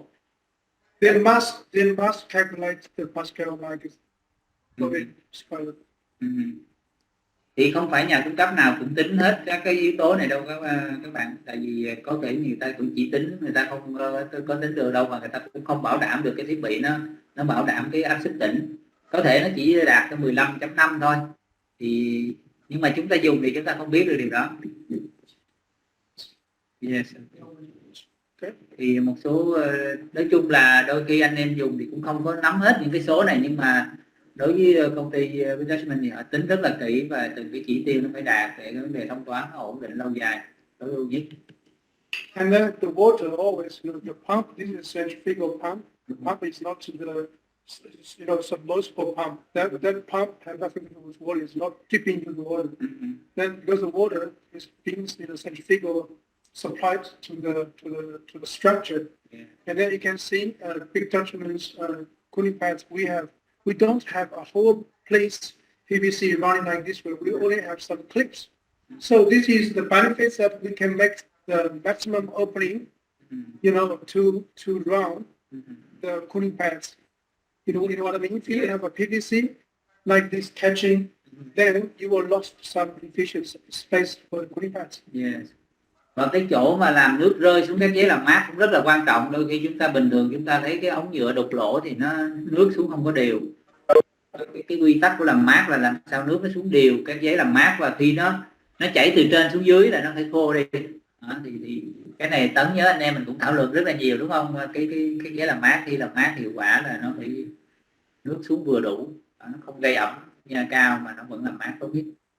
Because 1.8 meters cooling pads, if you have this one PVC running through like this way, so you will kill your 10 cm. So your cooling pad is actually 1.7 meters high. You want to, because PVC running like this way, you will pure tensile. Just like this. It's flat like this. Thì nếu độ cao cái ghế làm mát ta 1m8 mà chúng ta dùng những cái đồ chắn ở trên được nữa thì nó sẽ giảm hiệu suất, là nó mất đến 10 cm rồi, nó còn 1m7 thôi.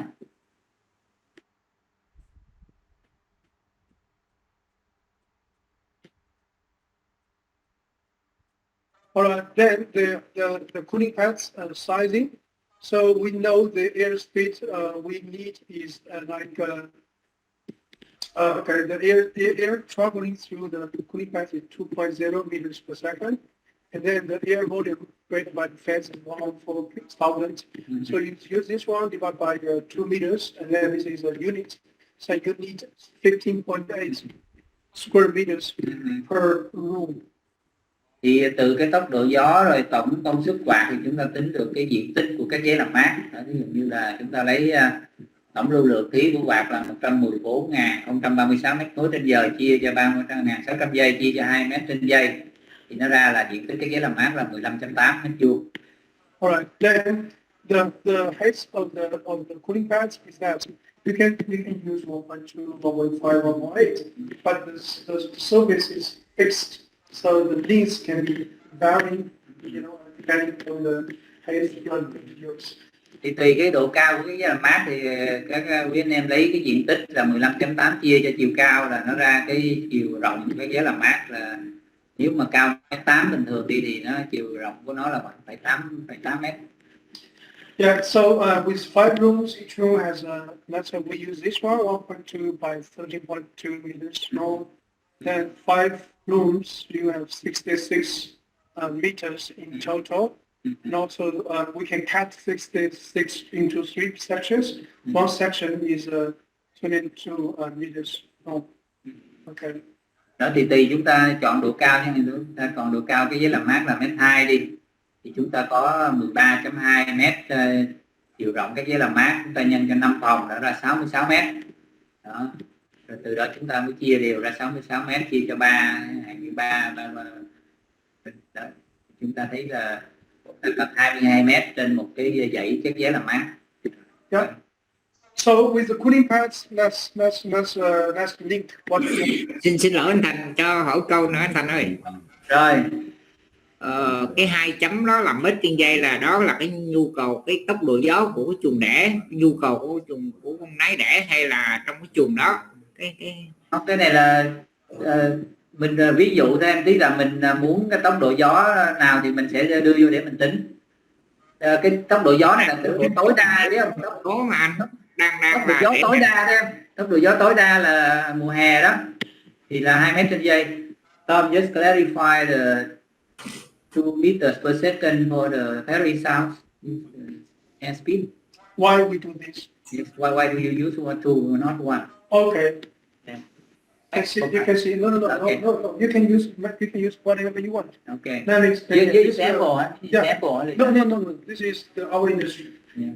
Okay. So for the cooling pads, you have different widths. Now we typically use 15 cm. Okay. Explain to me. I can explain to you what we have. Thì với cái ghế làm mát đó, chúng ta cũng có những cái độ dày khác nhau, thì thường chúng ta dùng độ dày là 15 cm. Yeah.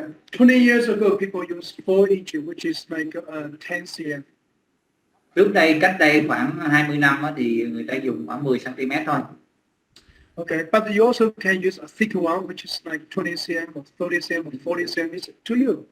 It's a surprise. You can make this one very. We talk about air speed. Yeah, I know. This is neat. Okay. Thì để tôi giải thích từ từ, thì cái ghế làm mát độ dày chúng ta cũng có thể dùng là 20 cm, 30 cm. Okay, but this is one thing. But the thicker, the much air resistant, for air traveling through. Yeah. So when you talk about cooling pads, just like filters, you have to consider the static pressure. This is one thing. Secondly, is that you have to consider the performance. Performance of the cooling means that how efficiently I can drop my temperature from outside to inside. These two things, the matter airspeed and the cooling effect. Thì cái ghế làm mát nó đóng vai trò quan trọng là chúng ta phải cân nhắc giữa cái tốc độ gió cũng như cái hiệu suất của làm mát. Okay. So we big judgment we typically use 1.8 meters per second, and 3 years before we use 1.5 meters per second. But now we typically use 1.8. We don't. Big judgment is only confident we don't use 2.0. Thì trước đây Big Judgment dùng tốc độ gió là 1.5, rồi hiện nay thì đa số là dùng 1.8 mét trên giây để mình tính cái diện tích cái ghế làm mát đó. Why? Because I explained this one. Yes, very good question. I sure. Câu hỏi hay đó. It's up to you. Then now you can see that it's here. It's here. This is 15 cm, right? So you can see the lower airspeed. For example, you choose 1.5 meters. Choose 1.5 meters. You can see on your screen. All right. Then you can see the static pressure. Static pressure is 0.05, right? This is what we used to design. Like 10 years ago, we used to design 0.05 for cooling pads. And if you do that, your airspeed is 1.5 meters per second. And 0.05 means 12.5 Pascal. This pen is first.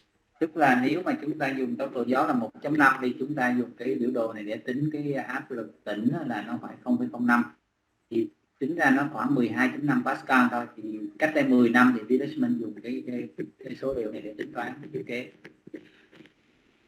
Yes. And if you look at the case like we have explained, you have 114,000 cubic meters. Let's say you can divide by 1.5. You also can divide by 2.0. You can see this is an A. This is B. All right. This is A. So A must larger than B. A must greater than B. Okay.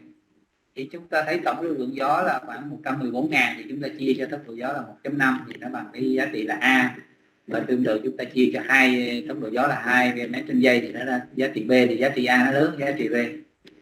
That's why, 3 years ago we addressed that Big Judgment used 1.5 meters per second. Our ventilation always expensive than our competitors, because our cooling pads is larger than them, and also the pumps larger, and so the frame is larger. Everything is expensive than competitors.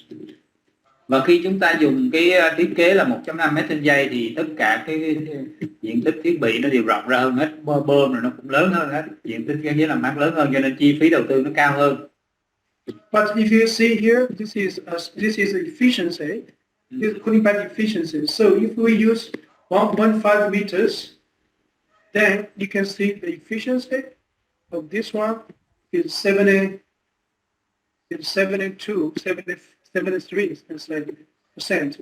But if you use 2 meters, like this one, your efficiency is only 65. Because it's easy to understand. The larger surface of cooling pads must bring me a good performance. That's it. Very simple. Yeah. Tức là diện tích cái ghế làm mát nó càng rộng thì cái hiệu quả làm mát nó cao hơn, nhưng mà đương nhiên chi phí đầu tư nó cao hơn, cho nên nếu chúng ta tính 1,5 mét trên giây thì cái hiệu suất làm mát á, nó sẽ cao hơn, là nó là khoảng 73%, nhưng mà nếu 2 mét trên giây thì hiệu suất làm mát khoảng 65%. And the cooling pads becomes much more expensive, and so this industry start to use 400, which is 2 meters, 2 meters per second. So you can see now they are saving how much? 0.5 divided by 2. They are saving 25% of the cooling pads, which is very expensive. Thì chúng ta bằng cách tính mới cũng như cái thiết bị cải thiện thì chúng ta giảm được 25% cái chi phí cái ghế làm mát. Yeah, but if you use a higher level, you can see that if you use 2.5 meters, the step pressure for this one will be going higher to 30 Pascal. This is too much because normally the fans running perfect around 25 Pascal or 20 Pascal. So two meters air per second is already very challenging for normal fans. So that's why two meters per second, because 2 meters is very up limit for the fans performance. If you go higher than this, most of the fans cannot run so well. I would say. Còn nếu mình tăng lên tốc độ gió 2.5 thì đương nhiên là cái áp suất tĩnh nó sẽ tăng lên, và lúc đó thì quạt nó hoạt động không hiệu quả. Quạt nó hoạt động hiệu quả nhất khi cái áp lực tĩnh nó từ 20 đến 25 Pascal. Alright, so I understand. Yeah. That's good. But maybe they ask why carrying. No. No. This is a calculation for maximum, but normally in our system we always use 1.8. Yeah. We use this one is for easier calculating. But I can tell you, only big Dutchman use this one. You can go to GSI or any other companies. They always tell you 2.0. Why? Because they save 10% cooling pads comparing big Dutchman. Cái này là anh em biết là tính toán 2 mét trên giây là để tính cái vật tư thôi, còn không phải trong chuồng nó là 2 mét trên giây nha, chuồng đẻ không phải 2 mét, mà tính để mình ra cái vật tư cho nó đủ. Và cái này là có thể tối đa cái quạt nó có thể chạy tốc độ gió trong chuồng thôi, chứ không phải là tốc độ mình điều khiển chuồng đẻ tốc độ 2 mét trên giây thì nó sẽ lạnh hơn to. Yeah, that's good. So then if you check here, you can see the dry bubble and the wet bubble and the 75% efficiency of the cooling pad. This is cooling effect, as I tell you, 75. But normally cannot. With 1.5 can be 75. But we just use this number actually. So with the 35 minus the wet bubble under this circumstance, so you have 5 degrees multiplied by efficiency, which is 0.75 multiplied by this, so you can drop 3.6 temperature down, which is your room temperature would be like 22, something like that. That's a 21.4, 31.4. Thì bình thường như nhiệt độ giảm qua cái giấy làm mát thì chúng ta tính cái hiệu suất làm mát là 0,75 là nhân do nhiệt độ ở lúc mà bình thường và nhiệt độ của khi ẩm độ cao nhất 100%. Yeah, but the other words sometimes if they don't happy with this one, they can say, Tom, is there any way that allow me to drop the wet bubble, drop the temperature 30 degree? I want 30 degree. I don't want to lose any efficiency. Yeah. So what they can do is that they come back and look the table. And then they will say, Tom, I want to do the cooling pads with 1 liter airspeed per second for sizing the cooling pads. Yeah. So you can see the efficiency is nearly 100. Now you go. Yeah. Đó. Còn nếu mình muốn hiệu suất làm mát cao hơn thì mình sẽ đầu tư nhiều các giấy làm mát hơn, thì mình sẽ tính là 1 mét trên giây thôi, ví dụ vậy đó, thì lúc này hiệu suất làm mát nó sẽ đến gần 100%. Thì lúc đó cái nhiệt độ nó giảm qua cái làm mát nó sẽ cao hơn. Thì cái này là tùy cái mức đầu tư mà chúng ta chấp nhận được. Yeah, so if you do 1 meter per second, then which means your surface of cooling pads will be double, comparing to 2 meters per second. Yeah. Thì lúc này nếu mà chúng ta đưa về tính 1 mét trên giây thì lúc đó cái chi phí cho hệ thống làm cái giấy làm mát nó gấp đôi so với 2 mét trên giây. Yeah, but in exchange, in reward, you can drop continually from 31.4 to 30 degree, but you have to double your price for cooling pads. That explains why people choose 2.0, because 2.0 is the best, perfect balancing point for investment, for the cooling pads, for the fans capacity under that step pressure. How do you know? Thì cái này là mình tính toán sao mà tối ưu được giữa chi phí đầu tư các giấy làm mát cũng như cái hiệu suất làm việc của quạt ở 2 mét trên giây. Đó.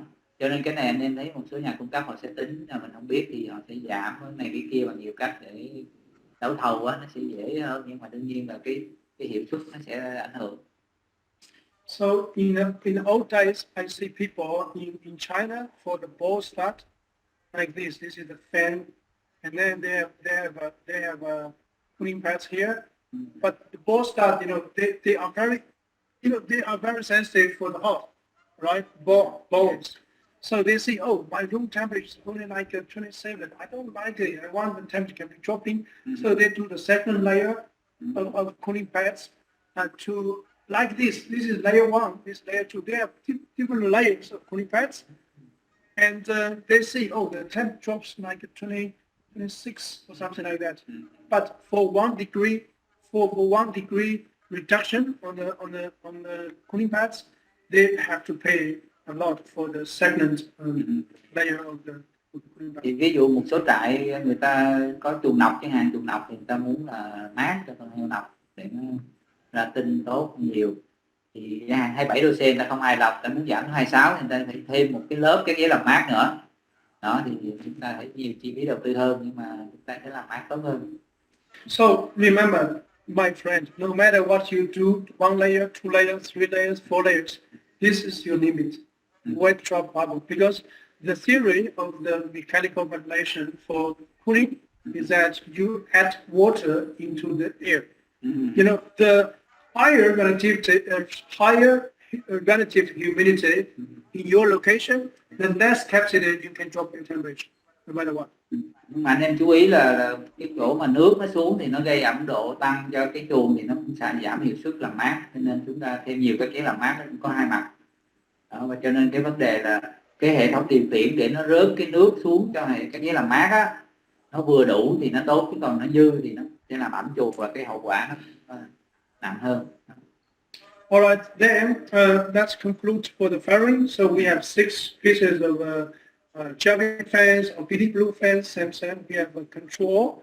We will use multiple step ventilation.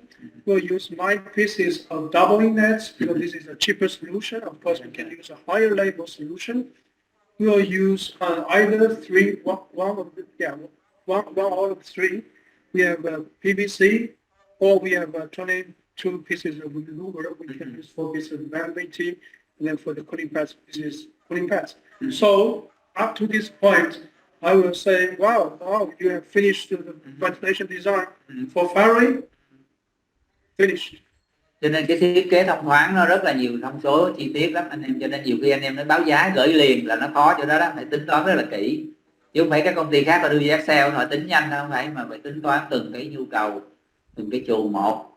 Đó, ví dụ như quạt chúng ta sẽ có 6 cái quạt 36 inch, rồi bộ phận điều khiển là 307, rồi cái ventilation thông thoáng là đa bước, cũng như cửa sổ trần là 4.200 mét khối trên giờ cho 4 cái cửa sổ trần.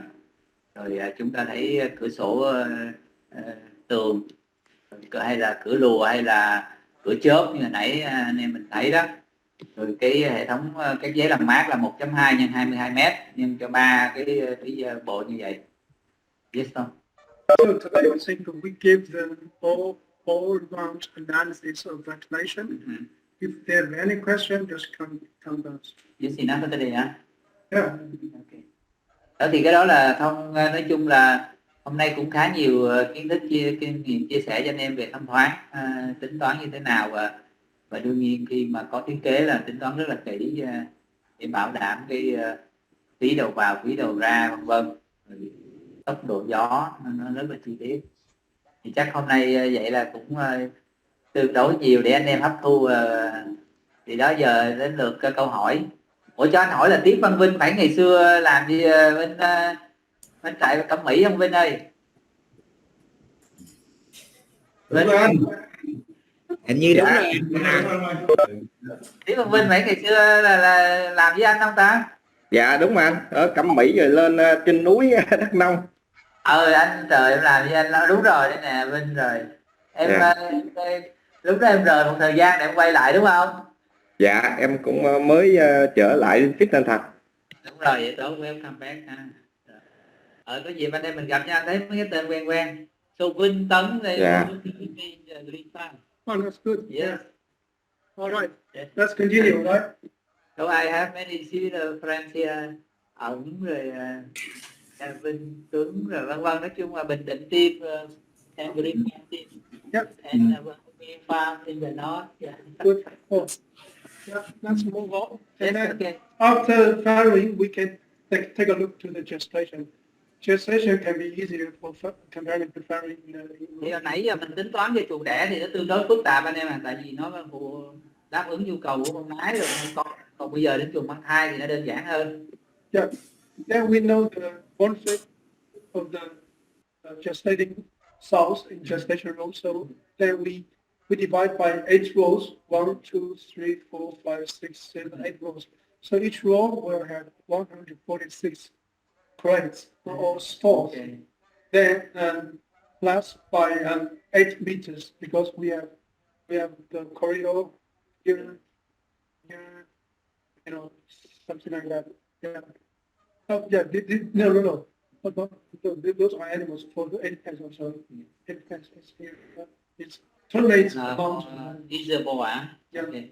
Thì đây là cái chuồng mang thai mà chúng ta có 8 dãy, thì anh em thấy là nhân cho một dãy là 146 cái ô cá thể trong một dãy, và chúng ta có 8 cái ô nọc thí tình ở đó, em thấy ở phía cuối chuồng á, thì về kích thước là 0,65 nhân cho 2,4 ô cá thể, rồi cái ô nọc là khoảng 2,6 nhân cho 2,4 mét. Yeah, so the walkways, we have line walkways horizontal, we have 3 walkways vertical. Thì chúng ta có tổng cộng là lối đi là 9 walkways hả Tom? Yes. Okay. Tức là 9 lối đi dọc theo chuồng và 3 lối đi ngang chuồng. Right. Then we know, okay, we design this way, and then we know, the room, the building width is 26.5, the needs is 101.7 meters. Thì chiều rộng chuồng là 26.2, rồi chiều dài là khoảng 101, hơn 101 mét. Alright, then we still go back to check the table.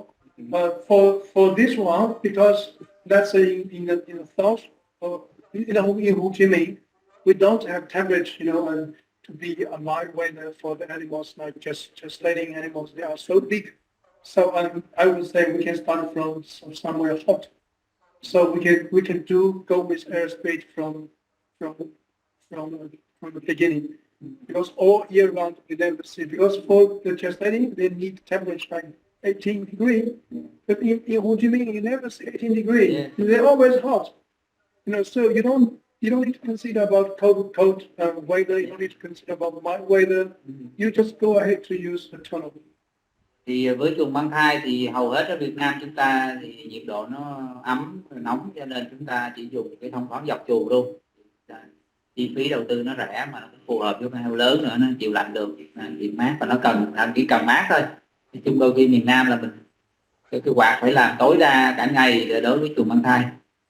Yeah, but as an example here, I still want to show if the farm located in the coast, it's easier to do the turnout, right? If this one in a cold area, like in the very up close of Vietnam, in the high mountain or something like that. Đó thì chúng ta chỉ cân nhắc làm thông thoáng tối thiểu cho nái mang thai khi nó ở cái vùng rất là lạnh thì chúng ta mới cần thôi. Yeah, okay. 12 CFM equals 20 kpm per hour. Then multiplied by 1,176 sounds. Then you multiply that, you have nearly 23,520 cubic meters for that amount of animals.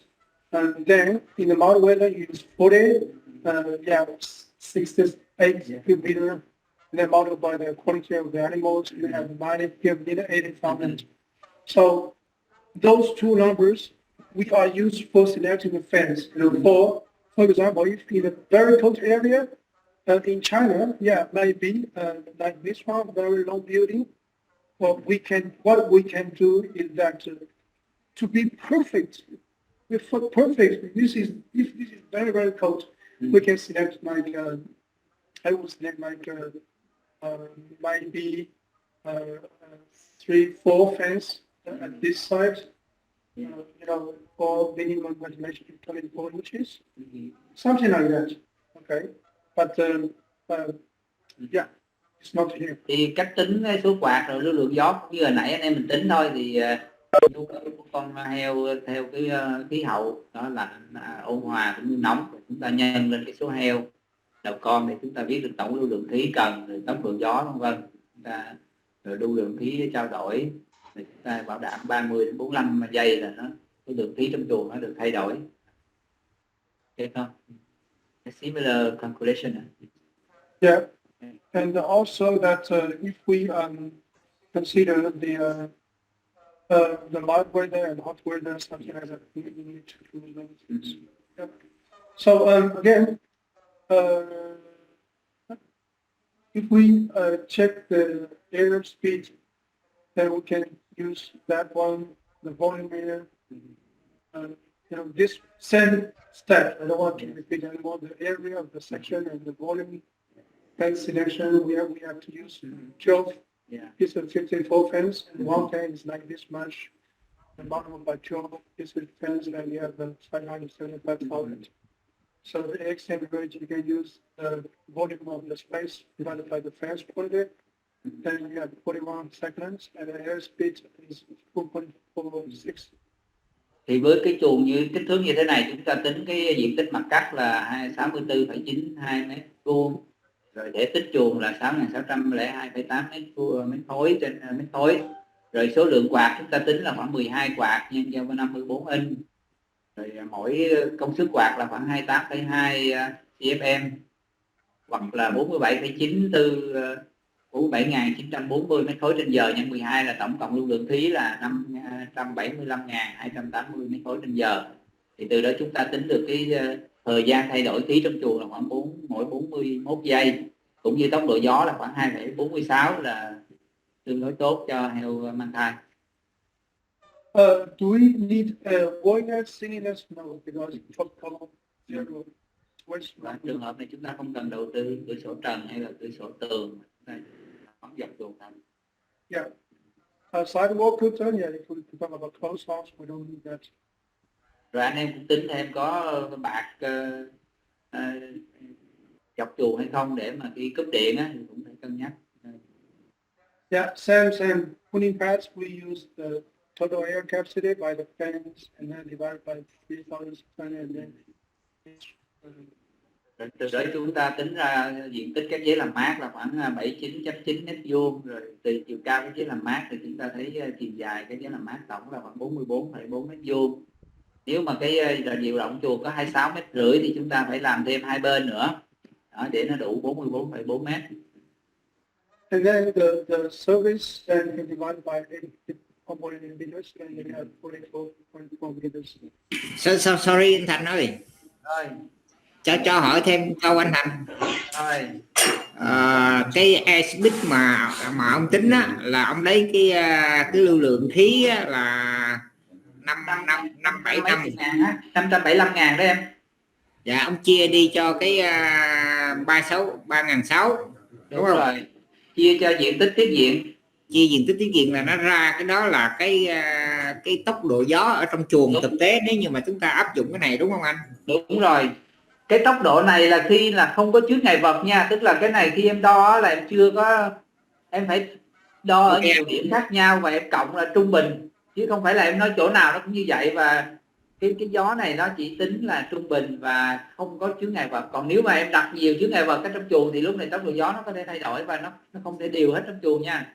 Anh hiểu ý đó. Dạ. Nhưng mà chúng ta phải có cái thông số tốc độ gió trong chuồng mang thai này trước, rồi bắt đầu là ráp vô, bắt đầu là tính thực tế sao anh? Hiểu tức anh? là em tính thực tế, nếu mà cái quạt em nó chuẩn, nó làm việc đúng công suất này, ok thì anh, tốc độ gió nó sẽ đạt. dạ. Còn nếu trường hợp em tính vậy mà em mua cái quạt mà nó chỉ làm việc 80 đến 90% công suất, hay nó cũ thì hay nó chạy chậm, hay dây cura nó bị mòn, rồi cái pulley nó trượt vân vân, thì lúc đó cái tốc độ gió nó không có đạt nha. Dạ anh. Dạ. Đó, anh chú ý nhiều yếu tố lắm, bảo trì bảo dưỡng quạt, rồi bụi vân vân, rồi chất lượng quạt vân vân. Ok anh. Dạ. Have they record this meeting? Yeah, if they record, I think it's good for us to share with our internal team. So this is very, so you already tried. I wish that we just record because this is very important. Đó là energy à. Yeah, not of energy. And if I want to repeat this one, I would die. It's equal to for him. It's very hard to explain. Anyway, then we have putting bags like this. 4 pieces, 1.1 meter, 1.2. Đó thì em tính toán chẳng hạn như là ở chuồng cuối là chúng ta dùng 1,8 x 11 mét nhân cho 2, ví dụ nó ra 22 mét á. Còn bên hông chuồng á chúng ta để 11,2 mét nhân cho 1,8 nhân cho 2 nữa, hai bên á thì nó đủ cái 44,4 mét. Chúng ta phải tính toán. All right, then for this one it's quite easy. Let's go to see the nose rate. It could be different style. Nose rate we have 60 family cells multiplied 12 per cell, where you have 720 piglets, and each